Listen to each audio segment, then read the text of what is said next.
আসসালামু আলাইকুম everyone, welcome to my channel দিন রাত্রি ব্লগে আপনাদেরকে স্বাগতম। কেমন আছেন সবাই? নিশ্চয়ই ভালো আছেন। আমি আল্লাহর শেষ রহমতে খুব ভালো আছি। তো আজকের ব্লগটা একটু অন্যরকমভাবে সাজিয়েছি। প্রতিদিন তো সেমভাবে দিলে আপনাদের কাছে পছন্দ লাগবে না, তাই আজকে অন্যরকমভাবে সাজিয়েছি। আজকে ব্রেকফাস্টটা রাখি নাই ব্লগে।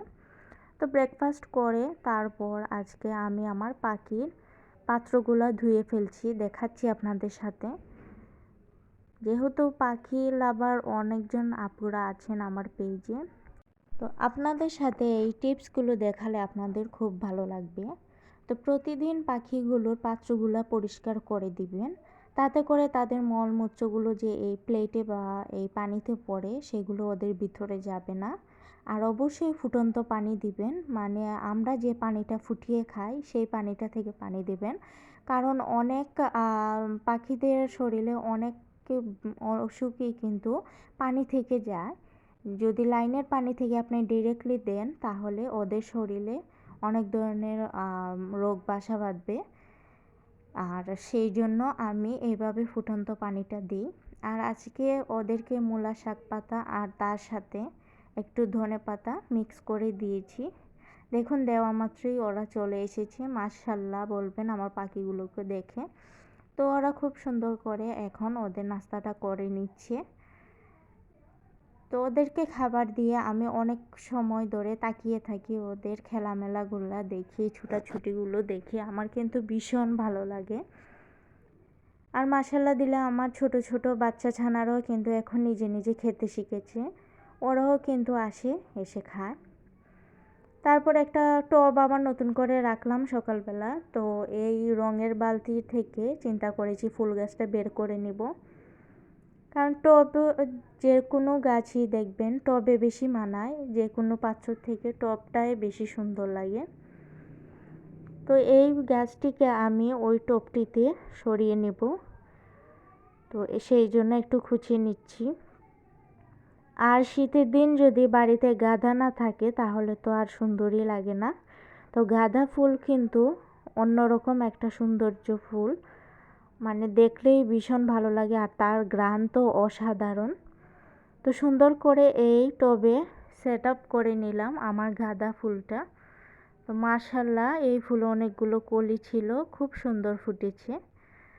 আর এটা হলো আমাদের পুরলের গাছ, সেদিন দেখিয়েছিলাম। তো পুরলের গাছটাও এখন দেখি লাউয়ের গাছের মাচায় চলে এসেছে। আর মাশাল্লাহ আমার লাউ গাছে অনেকগুলো কলি চলে এসেছে, ফুলের কলিও এসেছে, তার সাথে লাউয়ের কলিও আসছে। তো দেখে খুব ভালো লাগলো। যদিও আমার এই গাছটার নিচের দিকে তেমন বেশি জোর নেই। অন্য ব্লগে দেখিয়েছিলাম যে বাইরের যত গাছগুলো ছিল সেগুলোতে আমি গোবর সার আবার দিয়ে দিলাম। তো ঘরের ভিতরে ব্যালকনিতে যেগুলো টব ছিল সেগুলোতে আমি এখনও সার দিই নাই, মানে কয়েকদিন ধরে ওদেরকে কোনো খাবার দিইনি। সেই জন্য শুকনো গোবরগুলো ভেঙে ওদের সবগুলো টবে আমি দিয়ে দিয়েছি। তো টবের কাজ শেষ করে এখন চলে আসলাম আমার শাশুড়ি মার রুমে। তো ওনার রুমটা এমনিতে পরিষ্কারই আছে, তারপরও একটু ঝোল পড়ে গিয়েছে, তো চিন্তা করলাম একটু ঝোল ঝেড়ে নেই। আর আমার ফোন রাখার স্ট্যান্ড নাই, সেই জন্য হাতে নিয়ে এভাবে আমি ঝাড়ছি। সেই জন্য একটু ক্যামেরাটা নড়াচড়া করছে, সেটার জন্য আমি দুঃখিত। তো একটু শেয়ার করলাম আর কি আপনাদের সাথে। তো মার রুমটাকে আজকে একটু সুন্দর করে ক্লিন করে নিচ্ছি। আর এখন এই খাটটাকে আমি ভালো করে মুছে নিচ্ছি। একটু শ্যাম্পু আর একটু হুইল পাউডার পানির মাঝে ভালো করে টাওয়ালটা ভিজিয়ে তারপর ভালো করে চিপে এই খাটটার যে কাজগুলা সেগুলো আমি একটু মুছে নিচ্ছি। তো এই পালংটা আসলে আমার হাজব্যান্ড আমার শাশুড়ি মার জন্য বানিয়েছিলেন, উনি শখ করে পছন্দ করে বানিয়েছিলেন, পুরোটাই কিন্তু সেগুন দিয়ে। আপনাদেরকে একটা সাজেস্ট দিচ্ছি আমি, কোনো দিন এরকম বেশি ঘন কাজের জিনিসপত্র কিনবেন না। তাতে করে কি হয়, এই জিনিসগুলোতে অনেক বেশি ধুলাবালু পড়ে, আর এগুলো পরিষ্কার করতেও অনেক বেশি ঝামেলা, আর পরিষ্কার না করলে দেখতেও ভালো লাগে না। সেই জন্য বলবো সব সময় কিন্তু সিম্পল কাজের মাঝে জিনিসপত্র কিনবেন, তাহলে ইজিভাবে পরিষ্কার করতেও সক্ষম হবেন এবং দেখতেও ভালো লাগবে, কাজটাও তাড়াতাড়ি হবে। তো এই জন্য আপনাদেরকে এই কথাটা বললাম। তো কাজটা কিন্তু অনেক সুন্দর এবং পুরাটা পালঙে কিন্তু হেভি একদম, যেহেতু এটা সেগুন কাঠ দিয়ে বানিয়েছেন। তো মাশাআল্লাহ খুব ভালো লাগে খাটটাকে। তো যেরকম ভালো লাগে সেরকম কিন্তু এটাকে পরিষ্কার করতে অনেক বেশি ঝামেলা লাগে। তো খাটগুলা পরিষ্কার করে নিয়েছি, এখন এই চেয়ারগুলো একটু ভালো করে মুছে নিচ্ছি। তো এই চেয়ারগুলো আমাদের ডাইনিং চেয়ারের সাথে ম্যাচিং করে কিন্তু বসার জন্য এই দুটো হাতল চেয়ার বানিয়েছেন আমার ভাসুরে। তো খুব সুন্দর এই চেয়ারগুলা, আর কাপড়গুলোও খুব সুন্দর। তো আজকে এগুলোকেও মুছিয়ে নিচ্ছি, যেহেতু এই চেয়ারগুলো থাকে মার রুমেই। তো সবগুলো ফার্নিচার একটু ভালো করে মুছিয়ে নিচ্ছি। আর সবগুলা ফার্নিচারই কিন্তু মার যতগুলো ফার্নিচার সবগুলাই কিন্তু সেগুন কাঠের, সেই জন্য হয়তো আরও বেশি ভালো লাগে। আর আমার ঘরে বা রুমে যে ফার্নিচারগুলো দেখেন সেগুলো মালয়েশিয়ান উডের। তো খুবই দুঃখের বিষয় এই যে আমি আমার ফার্নিচারগুলো আমার চয়েসে কিনেছিলাম, সেই জন্য এরকম কাঠ কিনে ফেলেছি। তবে আমার আব্বা বলেছিলেন এরকম ফার্নিচার নিও না, এগুলো টেকসই নয়, বেশি দিন যাবে না, তার চেয়ে বরং কাঠের নাও। কিন্তু এই যে পাকনামি করে এগুলো কিনলাম। তখন এই ফার্নিচারগুলো ট্রেনিংয়ে ছিল, সেই জন্য বলেছিলাম না আমি মালয়েশিয়ান উডেরই নিব, যেহেতু দেখতে সুন্দর। তো যেই ভাবনা সেই কাজ, যেমন বলেছিলাম তেমনই দিয়েছেন, কিন্তু একদিন পানি ঢুকিয়ে তো সর্বনাশ করে দিল।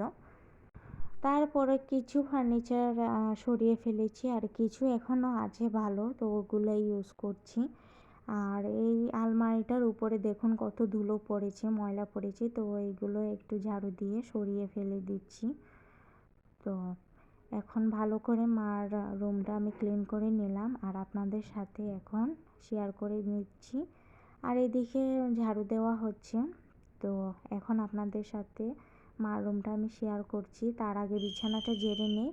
তো বিছানা চাদরটা আমি উঠাইনি, কারণ এটা গতকালকে বিছানো হয়েছে, আর তেমন ময়লা পড়েনি উপর থেকে, শুধু আমি আলতোভাবে জালগুলো নিয়ে নিয়েছি। আর দেখুন কি সুন্দর ঝলমলে রোদ পড়েছে, খুব ভালো লাগে এরকম বিছানায় যদি রোদ পড়ে, বিছানাটা যেমন সতেজ প্রাণ পায়। এই যে পুরাটা রুম দেখিয়ে দিলাম।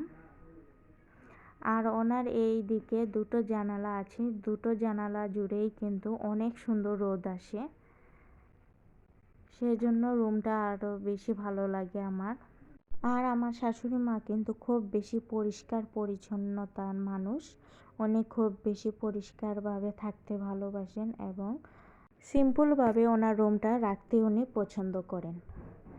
আর এইদিকে এখন ডিমগুলো এনে দিয়েছিল, তো সবগুলো ডিম একটু মানে হুইল দিয়ে ভিজিয়ে রাখা হয়েছিল। এখন এগুলো আমি ধুয়ে তুলে নিচ্ছি। সবগুলো ডিম প্রথমে জালিতে রেখে দেব, তারপরে পানি জ্বললে শুকালে তারপর কিছু ফ্রিজে আর কিছু রুম টেম্পারে রেখে দিব। তো আপনাদের কাছে বলা হয়নি, আমার চ্যানেলের এই ব্লগটি আপনারা যে যেখান থেকে দেখছেন প্লিজ লাইক দিয়ে দেখবেন। আর যদি কোনো একটি অংশ ভালো লাগে অবশ্যই কমেন্ট করে জানাবেন। আজ এই পর্যন্তই, আল্লাহ হাফিজ।